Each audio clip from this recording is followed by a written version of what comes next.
日夜做見爸爸，剛好上身，卻霎眼看出他多了皺紋，而他的蒼老感是從來未覺太內疚擔心。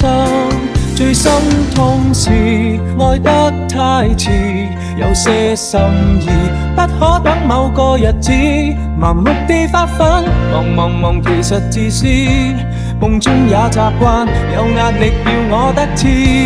最可怕是愛需要及時，只差1秒，心聲都已變歷史，忙極放肆，見我愛見的相知，要抱要問要怎麼也好，偏要推說等下一次。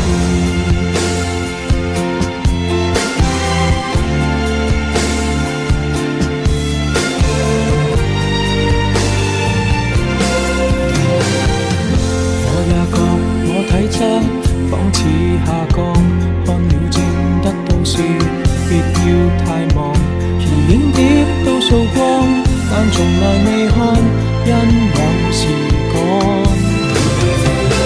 日夜做草的錢都應該夠，到聖誕正好講跟我白頭，誰知他開了口，未能捱下去，已恨我很久。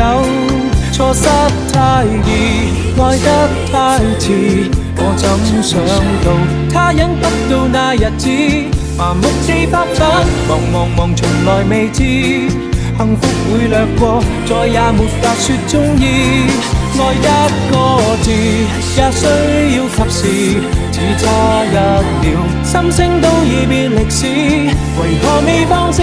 見我愛見的相知，要抱要問要怎麼也好，不要相信一切有下次。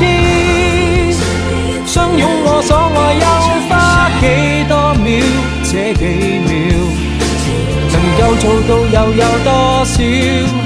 未算少，足夠遺憾忘掉多少抱憾，多少過路人，太懂估計，卻不懂愛惜自身。人在發奮，想起他朝都興奮，但今晚未過，你要過也很吸引。